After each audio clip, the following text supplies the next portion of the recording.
जी हाँ दोस्तों, we are not afraid to die if we can all be together. जी हाँ, हम लोग मरने से नहीं डरते यदि हम लोग सारे लोग साथ में हैं तो। जी हाँ दोस्तों, स्टेटमेंट होता है एक छोटे से बच्चे जिसका नाम होता है जोनाथन। बहुत बुरे सिचुएशन में भी उसका जवाब कितना खूबसूरत होता है। पिताजी से बोलता है कि पिताजी हम लोग मरने से नहीं डरते यदि हम लोग सारे लोग साथ में हैं तो। आज इसी का हम लोग 15 MCQ करेंगे, so please try to win this video till the end. जी हाँ दोस्तों, आवर क्वेश्चन फर्स्ट इज, देखते हैं सर पहला क्वेश्चन क्या है। पहला क्वेश्चन बोलता है हाउ लॉन्ग डिड दे टूक for the ships testing and fitting, यानी कि शिप को यानी कि नाव को जो है ना जनाब, वो टेस्टिंग करने फिटिंग करने में उन्होंने कितना दिन लगाया था। जी हाँ, यदि अपने लेसन को अच्छे से पढ़ा था आपको बिल्कुल पता होगा सर क्या महीने लगाए थे, या फिर 2 ईयर 2 साल लग गया था। जी हाँ सर, आप बताओ कितना दिन लगा था। अरे सर कई महीने लगे थे सर। अच्छा महीने का है, अरे सर ये क्या बोला, ऑप्शन नंबर ए, यानी option number A will be right. कई महीने लगे थे, right option is option number A. चलिए सर क्वेश्चन नेक्स्ट में आगे बढ़ते हैं। क्वेश्चन नंबर नेक्स्ट इज, अगला क्वेश्चन मेरा स्क्रीन पर है सर, सुनेंगे ध्यान से। बोलता है what was the age of Susan and Jonathan. कितना आसान सा क्वेश्चन है कि सुजैन का और जो जोनाथन का जो एज था ना, जो उम्र था ना जनाब, वो कितना था। कितना था सर? 8 and 9 ईयर, बिल्कुल नहीं। 7 and 6 ईयर, अरे सर बिल्कुल राइट ऑप्शन, 7 and 6 ईयर ही तो था सर। आगे बढ़ जाइए ना सर, इसमें क्या समय गंवाना है सर, आगे बढ़ जाइए। चलिए क्वेश्चन नेक्स्ट में आगे बढ़ते हैं सर। क्वेश्चन नेक्स्ट रहा सर, क्वेश्चन नेक्स्ट बोलता है why did Arthur hire the 2 crewmen. जी हाँ, यानी आर्थर ने 2 नाविका को क्यों हायर किया था। कहने का मतलब आर्थर ने 2 नाविका को अपने साथ क्यों लिया था। क्यों लिए थे? फाइटिंग करने के लिए? अरे नहीं सर, सुनिए ना सर क्यों लिए थे। देखते हैं sir, to take rest for long the wave, यानी कि जो लंबा जो समुद्र यात्रा था वहां पर रेस्ट करने के लिए कि चलो भाई 2 घंटा हम सूतेंगे, 4 घंटा सूतेंगे, उसके बाद आप नाव चलाना। नहीं सर, ऐसा बिल्कुल मकसद नहीं था। देखते हैं, to help tackle one of the world roughest sea. जी हाँ, यानी टैकल करने के लिए, सामना करने के लिए, क्या चीज सामना करने के लिए, दुनिया का सबसे खतरनाक समुद्रों से सामना करने के लिए। कौन सा समुद्र जनाब? Southern Indian Ocean. Southern Indian Ocean, क्या इसीलिए लेकर गए थे? Right option is option B ही होगा सर। साउथर्न इंडियन ओशियन में जो उतना जो खतरनाक जो समुद्र था उसी से सामना करने के लिए वो दोनों को लिए थे कि अगर बीच में कहीं पर कोई ना कोई प्रॉब्लम आ गया अगर इस समुद्र में, तो उस कंडीशन में ये लोग हम लोग को क्या चीज करेंगे सर? मदद करेंगे। आगे देखते हैं सर, कुछ रॉन्ग ऑप्शन भी है। Because he could not longer sell the ship, क्योंकि आगे वो नाव को नहीं चला सकते थे। नहीं सर, ऐसा बिल्कुल नहीं था। He wanted to spend some time with his family, वो कुछ अपने परिवारों के साथ कुछ समय गुजरना चाहते थे। नहीं sir, your right option is option number B, यानी कि साउथर्न इंडियन ओशियन में टैकल करने के लिए, यानी कि यदि कहीं बुरा सिचुएशन आ गया तो उसे सामना करने के लिए वो दोनों को लिए थे sir. Number next is what happened to the Arthur body, यानी आर्थर के बॉडी के साथ, आर्थर के शरीर के साथ क्या हुआ था when he managed to reach the desk। जी हाँ, यानी डेस्क पर जाने की वो कोशिश कर रहे थे तो उनके साथ क्या हुआ था? his head smashed again, क्या उनका सर दोबारा टकराया था? ऐसा हुआ था क्या? आगे देख लेते हैं सर कुछ और option. his left rib crack, उनका जो बायां जो रिब था वो क्रैक हो गया था। mouth filled with blood, यानी कि उनका जो मुंह था पूरा का पूरा दूध से भर गया था। अरे अरे अरे, दूध कहां से आ गया सर? नहीं सर, ब्लड यानी कि खून से भर गया था। एंड ब्रोकन टीथ, और टूटे टूटे दांतों से उनका जो माउथ जो था पूरी तरह से भर चुका था। आगे बोलता है ही ब्रोक हिज लेग, वो उनका पैर टूट गया था। He broke in the left hand, बायां हाथ टूट गया था। नहीं sir, your right option is option number B, उनका लेफ्ट रिब क्रैक हो गया था। माउथ जो है पूरे के पूरे ब्लड से भर गए थे और टूटे हुए दांतों से भर गए थे। Right option is option number B. चलिए सर क्वेश्चन नेक्स्ट ये रहा सर आपके कंप्यूटर स्क्रीन पर। देखते हैं सर क्या चीज बोलता है। Why did Arthur accept his approaching death. जी हाँ, यानी आर्थर ने, यानी लेखक ने अपने आते हुए मृत्यु को क्यों स्वीकार कर लिया। जी हाँ, यानी लेखक ने अपने आते हुए मृत्यु को क्यों स्वीकार कर लिया।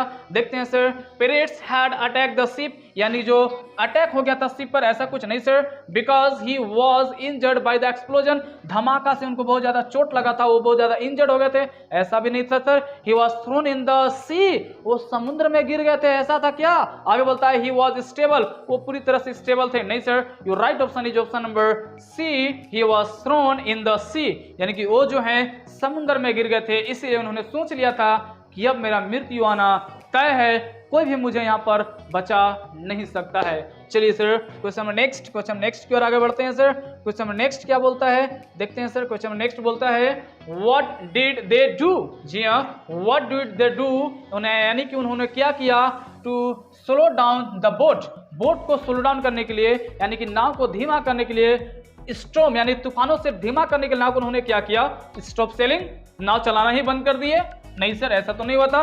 ड्रॉप द स्टॉर्म जिप यानी स्टॉर्म जिप को उन्होंने गिरा दिया, यानी कि नाव के ऊपर एक पर्दा लगा रहा था उसको उन्होंने गिरा दिया। लेस हैवी मोरिंग रोप, और भारी भारी रस्सियों से सारा चीज को बांध दिया। या फिर just drop the storm zip, या फिर सिर्फ और सिर्फ स्टॉर्म जिप को गिरा दिया। डिड नथिंग, उन्होंने कुछ भी नहीं किया। And waited for the storm to calm down, और वेट करने लगे कि जो स्टॉर्म है, जो तूफान है, वो काम डाउन होगा। कहने का मतलब है कि शांत होगा। नहीं सर, रॉन्ग है sir. Right option is option number B, drop the storm jib, यानी कि उन्होंने स्टॉर्म जिप को गिरा दिया। And less the heavy mooring rope, और बड़े बड़े रस्सियों से, मोटे मोटे रस्सियों से सारे चीजों को क्या कर दिया सर, बांध दिया। Your question number next is, बोलता है where did they decide to reach to save themselves and the ship, यानी कि वो कहाँ जाने का निर्णय करते हैं, वो कहाँ जाने का निर्णय करते हैं, क्यों क्यों क्यों क्यों जाने का निर्णय करते हैं, टू सेव देमसेल्फ, अपने आप को बचाने के लिए, एंड द शिप, और नाव को बचाने के लिए वो कहाँ जाने का निर्णय करते हैं, क्योंकि अपने साथ अपने तो जाएंगे ही, नाव का तो जाना तय है। यहाँ कहाँ जाने के लिए, ऑस्ट्रेलिया, ऑस्ट्रेलिया जाने के लिए। ली एम्स्टर्डम, नहीं सर। मुंबई इंडिया, नहीं सर। जापान, अरे सर आप समय नहीं बोल दिए, नहीं सर, ऑप्शन नंबर बी सही होगा सर, ली एम्स्टर्डम, पता है सर। चलिए option number B will be right here. चलिए sir question number next, question number next is, आगे बढ़ते हैं सर। क्वेश्चन नेक्स्ट क्या बोलता है, बोलता है what was the status of the ship. जी हाँ, यानी कि स्टेटस ऑफ द शिप कहने का मतलब कि नाव का हालत क्या था ऑन जनवरी 3। कब जनाब, कब जनाब, जनवरी 3 को नाव का हालत क्या था, तो देखते हैं sir. Pump had the water level sufficient under control, यानी कि पंपिंग की वजह से जो पानी का जो लेवल था वो सफिशिएंट हो गया था, यानी कहने का मतलब अंडर कंट्रोल हो गया था। आगे बोलता है condition was getting worse, condition और भी ज्यादा बुरे होता जा रहे थे। They were still struggling to control the pump, वे लोग अभी भी स्ट्रगलिंग कर रहे थे पंपिंग वगैरह को मैनेज करने के लिए। या फिर एवरीथिंग वाज जस्ट राइट, सारा चीज सही था। नहीं sir, your right option is option number first, that is pump had the water level sufficiently under control, यानी जनवरी 3 को जो है पंपिंग की वजह से, यानी कि जो लगातार कितना घंटा सर, 36 आवर, जी हाँ, लगातार जो 36 आवर पंपिंग चला था उसकी वजह से जो पानी का जो लेवल था कुछ कंट्रोल हो गया था। कब तक, जनवरी 3 तक। चलिए सर, मैं उम्मीद करता हूँ आपको समझ में आ रहा होगा। यदि आपको नहीं समझ में आ रहा होगा तो जनाब आप कमेंट जरूर करेंगे कमेंट बॉक्स में। क्वेश्चन नंबर नेक्स्ट देखते हैं सर। क्वेश्चन नंबर नेक्स्ट बोलता है where had they reach, where had they reached on 25th of the December, यानी कि 25 दिसंबर को वे लोग कहां पहुंचे। देखते हैं सर। 3500 किलोमीटर ईस्ट, मतलब 3500 किलोमीटर ईस्ट की तरफ बढ़े, कहां, केपटाउन से। या फिर they were suffering the wave away from Cape Town, या फिर अभी भी वे लोग सफर कर रहे थे वेव का, यानी कि पानी का तरंग का। या फिर 2500 किलोमीटर केपटाउन, या फिर 2500 किलोमीटर केपटाउन से आगे बढ़े थे। रीच केपटाउन, या फिर केपटाउन पहुंच गए थे। नहीं सर, जो right option is option number ए होगा सर। 3500 किलोमीटर आगे आए थे केपटाउन से, कब तक, तो सर 25 दिसंबर तक। 25 दिसंबर तक उन्होंने 35 किलोमीटर उन्होंने जब कैलकुलेट किया था तो उनको पता चला था कि 35 किलोमीटर हम लोग केपटाउन से बाहर निकल चुके हैं। चलिए सर क्वेश्चन नंबर नेक्स्ट की ओर आगे बढ़ते हैं जनाब। देखते हैं सर क्वेश्चन नंबर नेक्स्ट क्या बोलता है। क्वेश्चन नंबर नेक्स्ट एयर आपका स्क्रीन पर बोलता है what does midday call mean. जी हाँ, it's a very important question. Midday call का क्या मतलब है, बोलता है call made in the month of May. अरे सर ये तो मजाक कर रहा है, ऐसा कॉल जो मई के महीने में लगाया जाता है। नहीं नहीं नहीं नहीं जनाब, डिस्ट्रेस कॉल फॉर हेल्प कहने का मतलब है कि बुरे कंडीशन में जो कॉल लगाया जाता ना है उसी को बोलते हैं सर डिस्ट्रेस कॉल। आप शॉर्ट में समझिए, बोथ एंड बी दोनों होगा या नन ऑफ दीजिए, कोई भी नहीं होगा। Right option is option number B होगा sir, distress call for help, यानी कि बुरे कंडीशन में जब हेल्प के लिए जो कॉल लगाया जाता है that is called distress call. अक्सर एरोप्लेन में, हेलीकॉप्टर में और नाव वगैरह में डिस्ट्रेस कॉल दिया जाता है। जी हाँ सर, आगे बढ़ते हैं सर क्वेश्चन नंबर नेक्स्ट में आगे बढ़ते हैं। क्वेश्चन नेक्स्ट एयर आपके स्क्रीन पर दोस्तों। क्वेश्चन नेक्स्ट बोलता है who said we are sinking. कौन कहा कि हम लोग डूब रहे हैं। जी हाँ, कौन कहा कि हम लोग डूब रहे हैं, कौन कहा था, हम कहने गए थे। नहीं नहीं, अच्छा आप कहने गए थे। अरे नहीं जनाब, कौन कहने गया था, हिज क्रूमैन, उनके जो नाविका जो उन्होंने दो लोगों को लिया था, लैरी विजिल और हर्ब सिजलर, वे लोग आके कहते कि हम लोग डूब रहे हैं। नहीं नहीं नहीं, मैरी कहती है क्या। अरे सर आगे देखते हैं, पहले आगे देख लेते हैं। हिज डॉटर उसकी बेटी बोलती है, या हिज सन, या फिर उसका बेटा बोलता है। नहीं सर, यानी कि बिजनेसमैन की जो जिंदगी होती है वो बोलती है। अरे सर जिंदगी, जिंदगी कौन, अरे सर मैरी, यानी कि option number B will be right here, Mary. Number next में आगे बढ़ते हैं sir. Question number next are आपके स्क्रीन पर।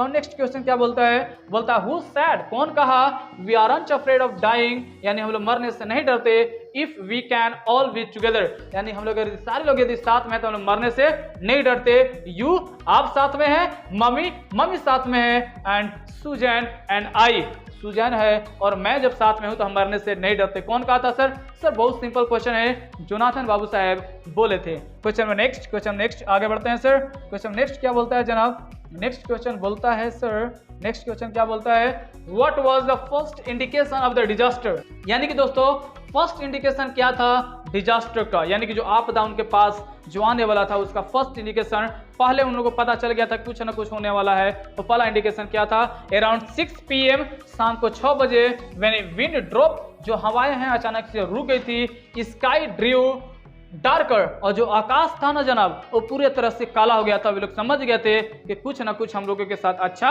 होने वाला है। अरे सर अच्छा, अरे नहीं सर बुरा होने वाला है। नंबर नेक्स्ट मॉर्निंग, अगले सुबह, when the ship started cracking, हाँ सर क्रैकिंग, यानी अगले सुबह उन लोग का जो शिप है वो क्रैकिंग करने लगा, ऐसा कुछ था क्या, मतलब कुछ आवाजें देने लगा था क्या? नहीं सर।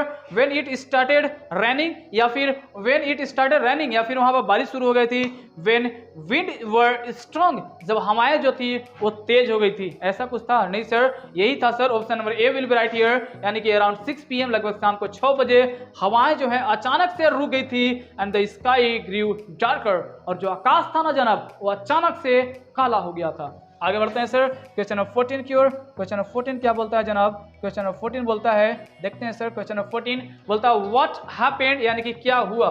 जी हाँ, what happened when the Arthur's head smashed into the wheel, जी हाँ, यानी व्हील से जब उनका माथा टकराया तो क्या हुआ था, he was hurt but steady, अभी भी उनको चोट लगा था लेकिन अभी भी वो खड़े थे। नहीं sir, he flew over boat sinking below the wave, जी हाँ, यानी कि जो नाव के पोर्शन से वो पूरा नीचे गिर गए थे, और सिंकिंग बिलो द वेव, वो वेव के नीचे यानी कि पानी के तरंगों के नीचे क्या कर रहे थे, डूब रहे थे। जी हाँ सर, बिल्कुल ये राइट ऑप्शन यही होगा सर। आगे बढ़ जाते हैं sir, question number 15 and last question बोलता है सर, देखते हैं क्वेश्चन 15 क्या बोलता है, बोलता है व्हाट डिड आर्थर सी, जी हाँ, यानी आर्थर ने क्या देखा, when his head popped out of the water, जी हाँ, what did the Arthur see, यानी आर्थर ने क्या देखा, when his head popped out of the water, यानी कि पानी से जब उनका जो सर है वो बाहर निकलता है तो उन्होंने क्या देखा। देखते हैं जनाब क्या देखा, द शिप वॉज सिंकिंग, जो नाव जो थी वो डूब रही थी, the ship was nowhere to be seen, ship बिल्कुल दिख भी नहीं रही थी, या फिर the ship was near capsizing, जो नाव जो था वो धंसने ही वाला था या फिर गिरने ही वाला था या फिर डूबने ही वाला था, हर मास्ट ऑलमोस्ट हॉरिजेंटल, यानी उसका जो मेन मास्ट था ना जनाब वो हॉरिजेंटल हो गया था। मेन मास्ट कहने का मतलब है जनाब, मान लीजिए नाव है और नाव का जो मेन मास्ट है यानी कि ऊपर का जो पोर्शन है, यानी कि ये जो पोर्शन है ना जनाब, जैसे नाव मान लो इस कंडीशन में है तो नाव जो पूरा का पूरा इस कंडीशन में हो गया था, यानी पूरा हॉरिजॉन्टल। मैथ आपने पढ़ा होगा, इससे बोलते हैं हॉरिजॉन्टल लाइन और इससे बोलते हैं vertical line. It was still standing, या फिर अभी भी नाव जो था पूरा का पूरा खड़ा था। नहीं sir, your right option is option number 3, the ship was near capsizing, जो नाव जो था धंसने ही वाला था, डूबने ही वाला था, यहाँ पर डूबने है मतलब, और हर मेन मास्ट, और उसका जो मास्ट था ऑलमोस्ट हॉरिजॉन्टल, और उसका जो मेन मास्ट था वो लगभग क्या हुआ था सर, हॉरिजॉन्टल, यानी कि जो नाव ऐसे खड़ा था पूरा पूरा ऐसे हो गया था। तो समझ गए थे कि मेरा नाव भी अब जाने वाला है, लेकिन एक किस्मत उनका सही था कि फिर से एक लहर आता है और जो नाव जो हॉरिजॉन्टल था ना जनाब इधर से मार के फिर से उसको सीधा कर देता है। जी हाँ दोस्तों, यदि आपको चैप्टर को पढ़ा होगा, यदि आपने चैप्टर को पढ़ा होगा तो आपको ये बात बिल्कुल मालूम होगी। जी दोस्तों, तो ये था मेरा सेकंड चैप्टर का MCQ, that is we are not afraid to die if we can all be together. जी हाँ दोस्तों, मैं आपको बार बार बोल रहा हूँ ये फर्स्ट पार्ट है, इसके बाद भी सेकेंड पार्ट मैं आपको दूंगा। Thank you very much, see you again in next video. आपका वीडियो कैसा लगा कमेंट में लिखना मत भूलिएगा। थैंक यू, जय हिंद। अच्छा चलता हूँ, दुआओं में याद रखना।